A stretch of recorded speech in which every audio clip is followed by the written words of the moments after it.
Ang mga hamon sa pagkabansa ng pangkapuluang Timog Silangang Asya matapos ang Bandung Conference. Sa panahon ng pakikipagsapalaran at pagpupunyagi ay natamo rin ng mga bansa sa pangkapuluang Timog Silangang Asya ang ganap na kasarinlan. Ang inaasam na kasarinlan ng mga bansang ito ay kanilang nakamit sa pagitan ng taong 1945 hanggang 1957. Sa pagtatamo ng kasarinlan ay naharap naman ang mga bansa sa mga hamon ng kanilang pagkabansa. Ang mga hamon sa pagkabansa ng Indonesia. Ang sistemang guided democracy ay nilikha ni dating Pangulong Sukarno sa hangarin na maitaguyod ang kapayapaan sa bansa. Naniniwala si Sukarno na ang sistemang parlamentaryo na ipinatupad ng mga British ay hindi epektibo para sa bansa, bunsod ng hindi pagkakaisa noong mga panahong iyon. Sa halip ay pinasimulan ni Sukarno ang tradisyonal na village system ng pakikipag-ugnayan at pagkakasunduan sa gabay ng mga village elders o nakakatanda na pangkalahatan namang ginagabayan ng Pangulo. Ang pangunahing tampok sa sistemang ito ay pagtutulungan. Kasama sa kayusang ito ang pambansang konseho at lehislatura ng bansa. Kalaunan ay diniklara ni Sukarno ang batas militar at ibinalik ang pamahalaan sa pamumuno ng Pangulo. Bagamat naging popular sa mga mamamayan, si Sukarno ay hindi naman naibigan ng iba't ibang pangkat ng mga elitistang militar at politiko. Ito ay naging sanhi ng sunod-sunod na rebelyon at tangkang coup sa pamahalaan. At sa pagkakataong ito ay inagaw ni Suharto ang kapangyarihan ng pamahalaan kay Sukarno. Naitalaga si Suharto bilang pansamantalang Pangulo ng Indonesia noong 1967 at nahalal naman na Pangulo ng sumunod na taon. At bilang Pangulo ng Indonesia ay ginamit ni Suharto ang katawagang New Order sa kanyang rehimen upang maipakita ang pagkakaiba ng kanyang pamumuno sa pamumuno ni Sukarno. Hinangad ng pamahalaang Suharto ang pagtatamo at pagtatatag ng maayos na kalagayang politikal, paglilinang ng ekonomiya, at pagpapahina sa kapangyarihan ng partidong oposisyon sa pamahalaan. Sa katotohanan, ang rehimeng ito ay inihanda bilang pamahalaang militar. Sa panahon ni Suharto ay marami sa mga Indones ang naiangat naman sa kahirapan, bunsod ng pagpasok ng bilyong dolyar sa bansa mula sa mga mamumuhunang dayuhan. Humina ang kanyang pamahalaan nang subukin ni Megawati Sukarno Putri, anak ni Sukarno at pinuno ng isang partidong politikal sa bansa, na magsagawa ng isang protesta. Ang pangyayaring ito ang nagpasimula ng malawakang protesta sa kanyang panunungkulan, bunsod ng akusasyong malawakang korupsyon at paniniil. Matapos ang ilang taon ay nabuo ang ilang pangkat ng militar at sibilyan laban kay Suharto, at persahan itong pinagbitiw sa kanyang pwesto noong 1998 Indonesian Revolution. Ang panahong ito ang kinikilalang panahon ng reformasyon sa Indonesia sa kasaysayang kontemporaryo, na nagsimula matapos magbitiw ni Suharto bilang Pangulong Otoritarya noong 1998. Inilalarawan ng panahong ito ang higit na mapayapang kalagayang pampolitikal at panlipunan sa bansa. Isinulong sa panahong ito ang pagpapatatag ng demokrasya, pamamahalang sibilyan at kalayaan sa pagpapahayag sa media. Sa pagitan ng halalang naganap sa bansa mula 1998 hanggang 2004, ang bansa ay nagkaroon ng 4 na pangulo na hindi nagtapos ng kanilang termino.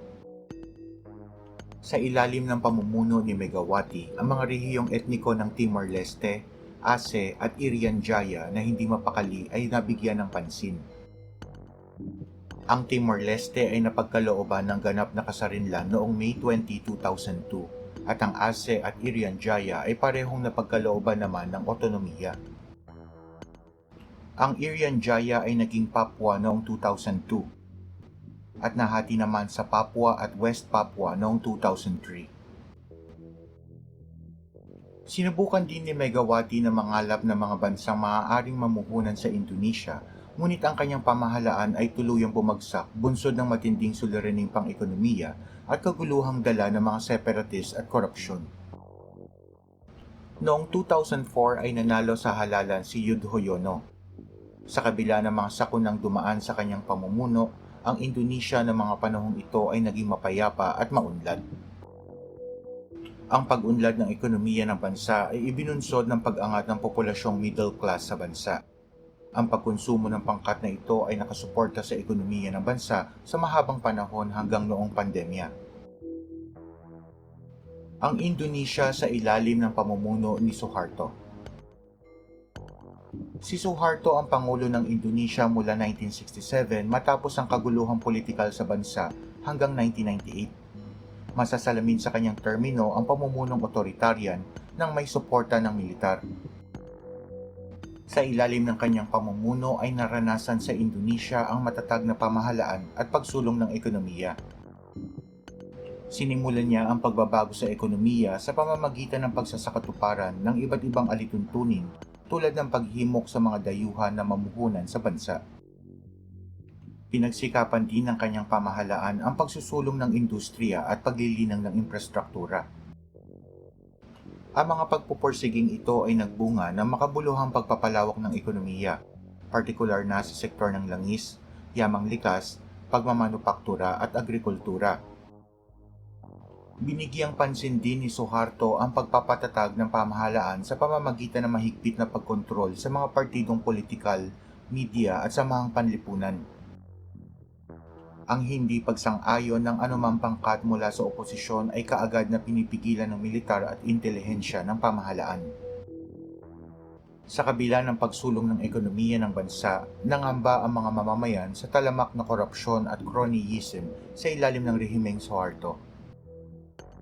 Si Suharto pati na ang kanyang pamilya ay naakusahan na nagkamal ng salapi mula sa mga negosyo para sa kanilang kapakinabangan. At bunga nito ay lumaganap ang kawalang kasiyahan ng mga Indones. Noong 1998 ay tinamaan ang bansa ng malalang krisis pang-ekonomiya na naging sanhi ng malawakang protesta at panawagan para sa pagbabago ng politika. Mahalaga ang pagsisimula ng prosesong demokratisasyon sa Indonesia dahil ito ang nagtakda sa pagtatapos ng pamahalaang otoritarian sa bansa na tumagal na mahigit 3 dekada. Ang unang halalang demokratiko sa Indonesia ay naganap noong June 7, 1999. Sa halalang ito, ang mga mamamayang Indones ay naghalal ng mga lehislaturang pambansa, panregional at panlokal.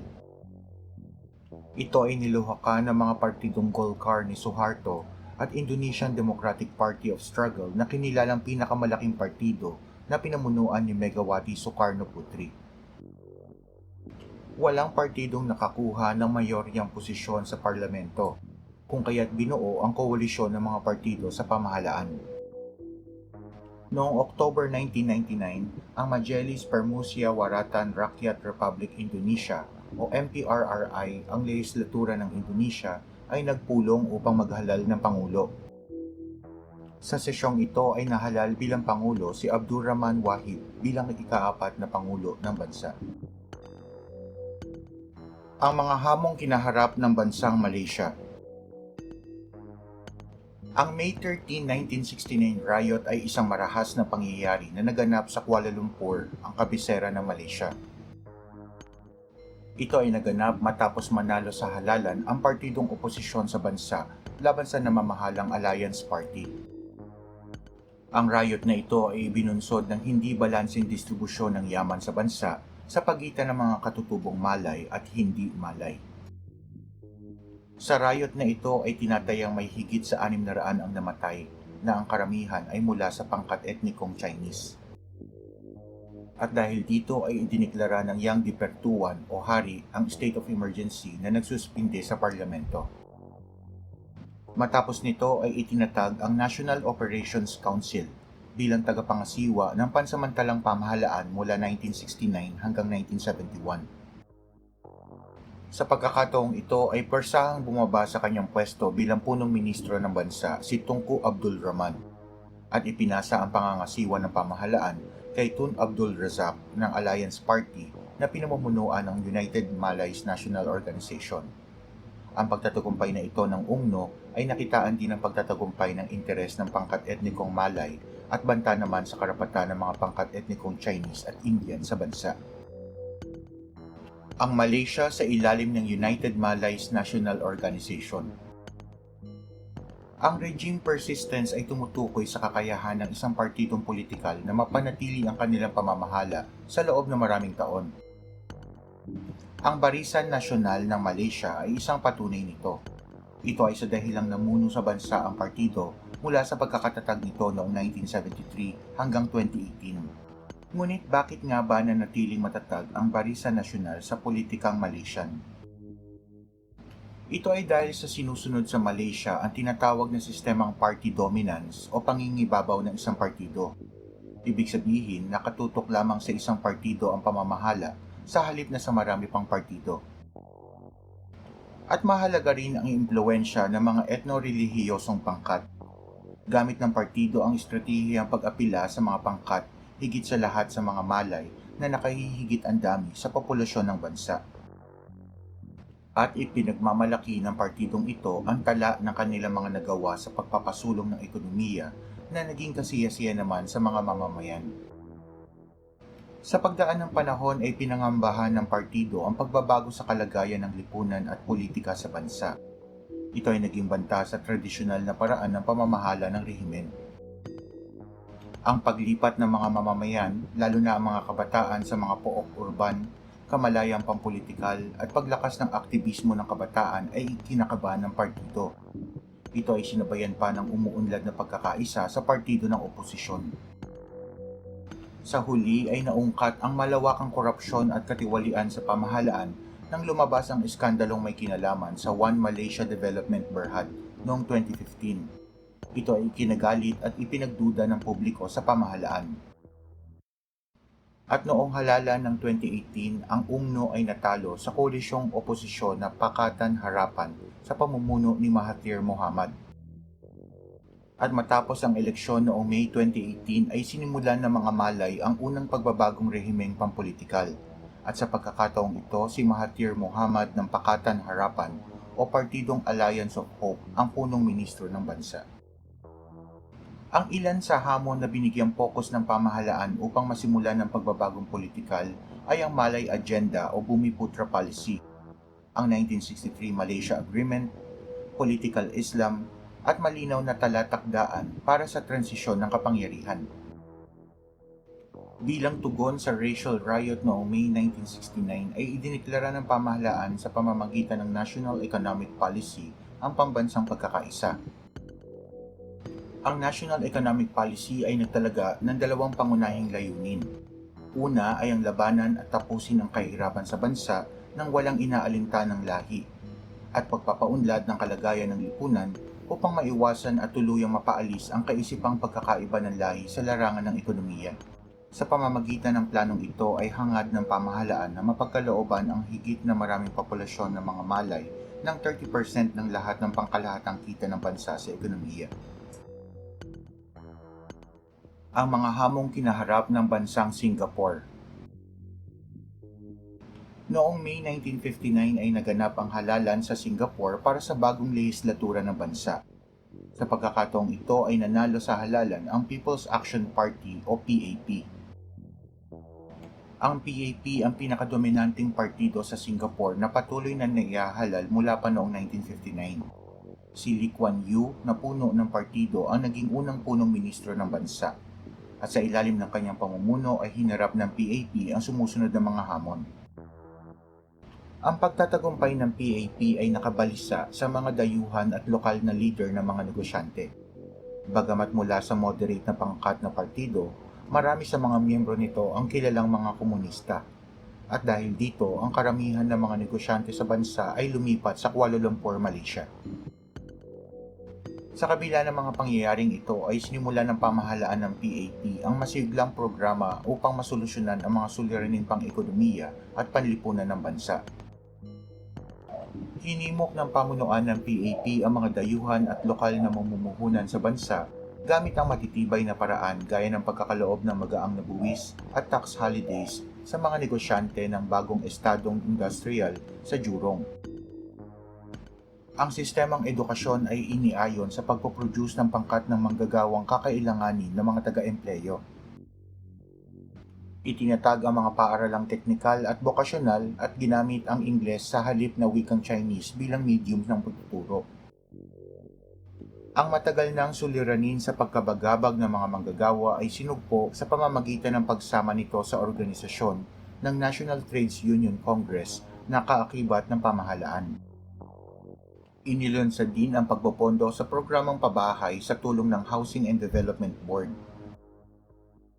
Nakapagpatayo ang PAP ng 5,000 high-rise ngunit murang mga apartment sa unang 2 taon ng operasyon nito.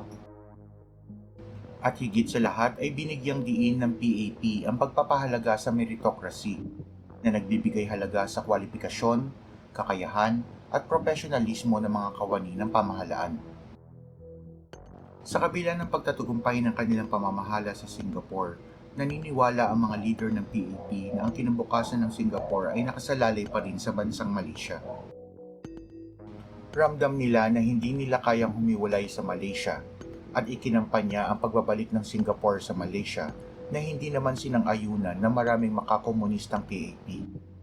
Ang usaping ito ay nauwi sa pangambang maaaring pagtangkang pag-agaw sa pamahalaan ni Lee. Biglang tugon ay tumawag si Lee ng isang referendum. Sa referendum ay nanalo ang oposisyon na ang Singapore ay maaaring sumama sa Malaysia sa kondisyong pagkakalooban ito ng otonomiya. Ang Singapore ay sumama sa Malaysia noong September 16, 1963. Ngunit noong August 9, 1965 ay muling umalis sa federasyon ang Singapore at naging isang malayang bansa. Ang pagsasarili ng Singapore ay bunsod ng malalim na alitan sa politika sa pagitan ng PAP at UMNO na naging sanhi ng etnikong riot noong 1969 sa Malaysia. Sa kasalukuyan, ang Singapore ay kilala bilang isa sa pinakamayamang bansa sa daigdig. Ito ay bunsod ng mga alituntuning pang-ekonomiya ng bansa. Ang mga hamong kinaharap ng bansang Brunei. Kaiba ang sitwasyon sa Brunei na natatanging monarkiya sa Timog Silangang Asya at isa sa 7 diktadurang monarkiya sa buong daigdig. Ang Brunei ay pinupuri bilang pinakamatatag na monarkiya sa daigdig. Si Hassanal Bolkiah Ibni Omar Ali Saifuddin III ang ika-29 na sultan ng Brunei at ang Yang di Pertua ng bansa simula pa noong 1967. Siya rin ang punong ministro mula nang matamo nito ang kalayaan mula sa United Kingdom noong 1984. Bilang sultan, hawak ni Hassanal Bolkiah ang otoridad sa pamahalaan, legislatura at hudikatura. Kontrolado niya ang lahat ng pangunahing aspekto na may kinalaman sa pamahalaan, kasama ang paggawa ng patakaran, mga designasyon at pagtatalaga ng kawani, pati na ang pagpapasya ng anumang bagay.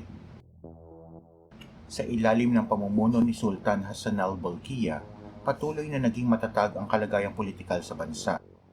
Patuloy ring napapanatili ang kapangyarihan ng monarkiya kasabay ng tradisyonal na pamamahala at pangangalaga ng mga mamamayan. Marahil ito ay bunsod ng pagtuon ng sultan sa pagkakaloob ng maayos na programa para sa kapakanan ng lipunan, tulad ng edukasyon, programang pangkalusugan at iba pang pangunahing serbisyo na may subsidiya ng pamahalaan. Matatagpuan sa Brunei ang isa sa mga pinakamataas na antas ng kabuhayan sa Timog Silangang Asya na ang karamihan ng benepisyo ay natatamo ng mga mamamayan.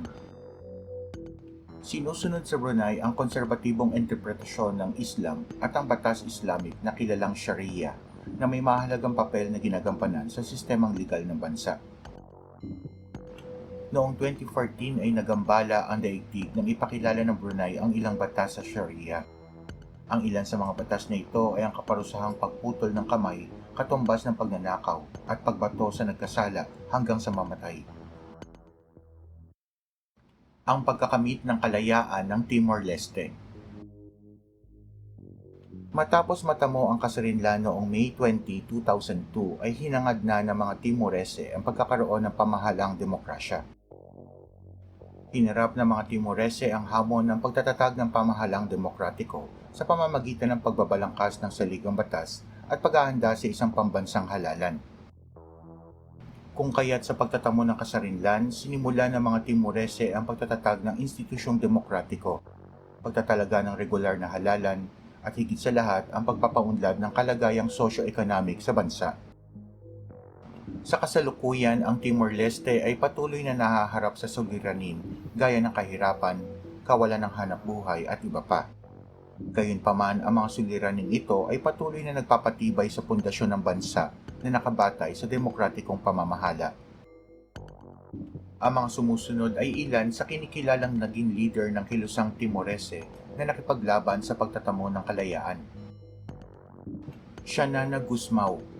Siya ay ipinakulong ng Indonesia sa panahon ng pakikipaglaban ng mga Timorese para sa kalayaan. Siya ang nagsilbing simbolo ng pakikipaglaban ng mga Timorese sa pagtamo ng kasarinlan. Nagsilbing punong ministro at pangulo ng Timor-Leste matapos matamo ng bansa ang kasarinlan.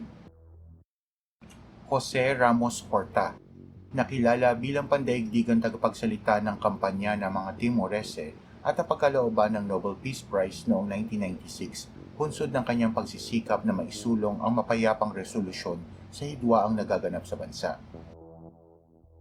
Hindi naglaon ay nagsilbi bilang ministrong panlabas, punong ministro at pangulo ng Timor-Leste. Ang mga hamon sa pagkabansa ng pangkapuluang Timog Silangang Asya matapos ang Bandung Conference.